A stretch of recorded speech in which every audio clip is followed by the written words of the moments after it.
Hey everyone, and welcome to Thriving in Ambiguity, the show where we tackle the complexities of technology and innovation. I'm your host, Steve Mancini, and today we're exploring 4 distinct types of AI. You've probably heard all of the buzz about generative AI. It's dominating the headlines. But there are actually other forms of AI that have quietly shaped our world for a while, plus new ones that are on track to go mainstream sooner than you might think. We'll also dive into privacy and security concerns, specifically why some companies choose to host their own private cloud for AI workloads instead of relying on public hosted resources. I have loads of insights from our recent conversation with the folks at Nvidia, where I first heard terms like Agentic AI and physical AI. They definitely caught me off guard, and I think they might surprise you too. So let's grab your favorite drink, get comfortable, and let's dive right into the future of AI. So let's talk about perception AI. This kind of AI focuses on giving machines the ability to see, hear, and otherwise sense their surroundings accurately. The idea is to feed high-level AI functions like decision-making, planning, or language processing with solid, reliable input about the real world. This has actually been around for a while. You might have seen it in video surveillance systems handling things like object detection, facial recognition, and pattern recognition. What used to be high-end features is now pretty common. For example, your Ring camera can send you a heads up when a package is dropped off at your door. That's perception AI at work. In more advanced scenarios, perception AI shows up in computer vision for things like warehouse inventory checks or quality control on factory lines. It also includes speech recognition and natural language processing, which power call center automation, chatbots, and voice assistants.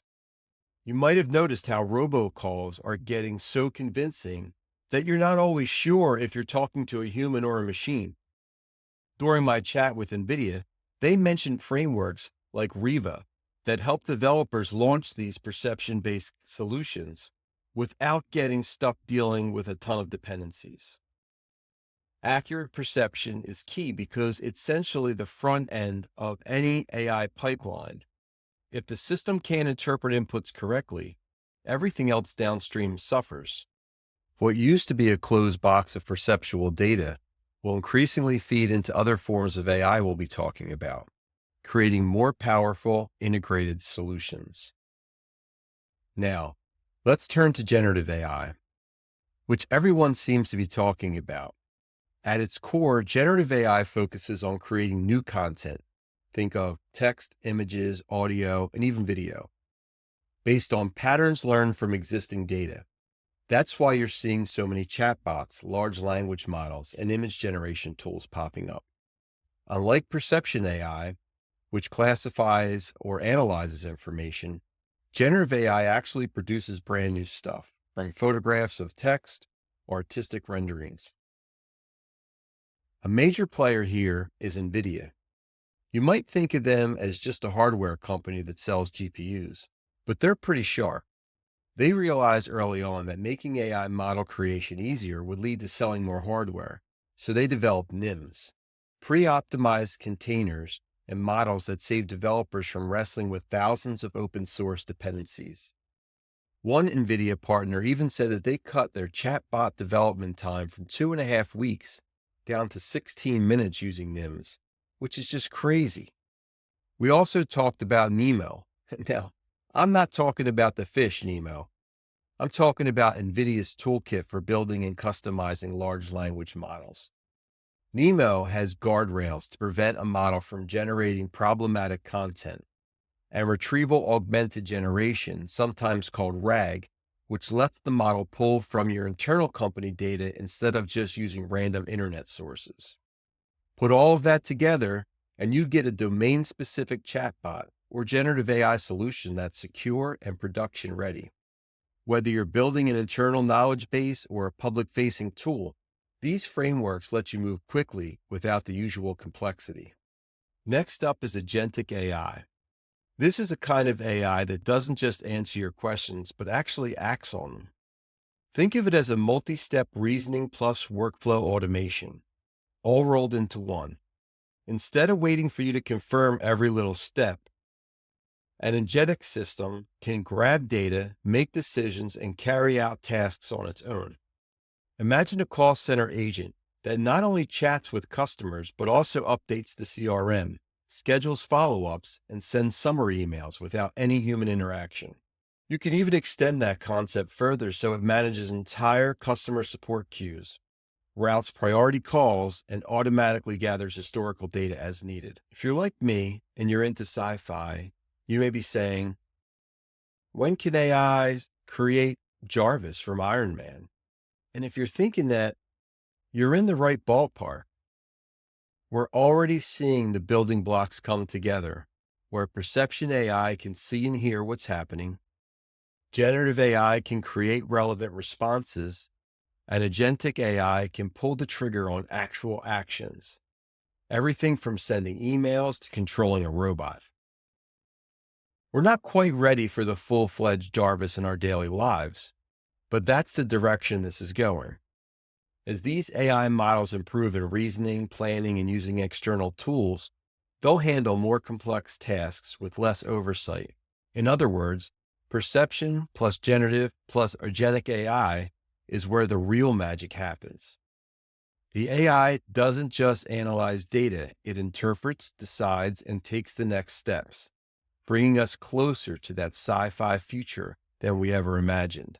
Now, finally, let's talk about physical AI, which focuses on bringing AI into the real world through robotics, autonomous vehicles, drones, and more. While generative AI can make text and images, and agentic AI can manage workflows, physical AI gives machines the power to move around and interact with their environment.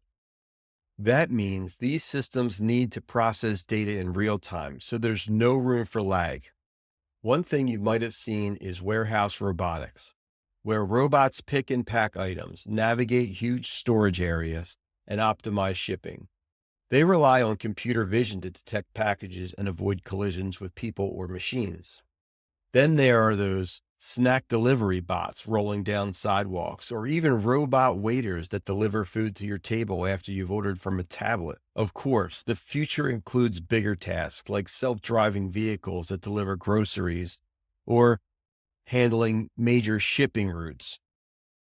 They depend on sensors, GPS, and machine learning to stay on course and avoid obstacles. Smart factories are also part of this, where sensors monitor equipment for health, detect anomalies, and even schedule repairs. AI at the edge can instantly shut down a faulty machine before it causes a bigger headache. Handling all of these physical realms means Nvidia's GPU-driven approach is a big deal. Real-time control over a car or a robotic arm requires a ton of processing power with minimal latency. It's a whole different challenge compared to training a chatbot offline. As perception AI helps machines understand their surroundings, and agentic AI decides what to do next, physical AI is the muscle that carries out those actions. This is where AI literally steps off the screen and into everyday life, from more efficient supply chains to futuristic Iron Man-style exosuits that might enhance human capabilities. It's a huge leap into complexity, but also one of the most exciting frontiers in technology. Now, you might be wondering how private cloud AI fits into all of this. In a previous episode, we talked about it, but here's the quick version. Some organizations need to keep their data on-prem for security and compliance reasons. Others want the performance benefits of local GPU clusters with high bandwidth networking. There's also the question of cost, where continuous or large-scale AI workloads can be cheaper to run in your own data center. Platforms like HPE PCAI integrate with Nvidia AI Enterprise, which means you can have everything you need, like Nemo, Triton, and other tools under one roof. That makes it easier for developers to train, deploy, and manage AI models with enterprise-grade support. Nvidia's AI Enterprise platform is also a huge part of the HPE's PCAI solution. This combined approach lets companies bypass the complexities of open source code and helps them move to production faster. That's a big deal because many organizations are building multiple AI apps at once, some for internal use, some for external customers. Having a consistent and secure AI platform that can scale is a total game changer. So we've covered a lot of ground in this episode, from perception AI and generative AI to agentic AI and physical AI. And then we wrapped up with why private cloud solutions are sometimes the best fit. The main point is that all of these AI approaches are connected, and the real power comes when you combine them. That's where platforms like HPE's PC AI and Nvidia AI Enterprise truly shine. Looking ahead, I expect to see more specialized AI service providers stepping up to fill skill gaps. Guardrails and data privacy are going to keep growing in importance because if an AI is making decisions, you'll want to ensure it's doing so ethically and safely. And of course, edge-based AI for factories, retail, and healthcare is on the rise, especially as physical AI continues to improve. That's all for today's episodes of Thriving in Ambiguity, the show where we explore the complexities of technology and innovation.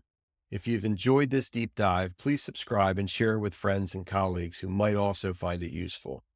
Stay tuned for more insights in our next episode. And until then, keep pushing boundaries and embrace the unknown. I'm Steve Mancini, and I'll check you next time.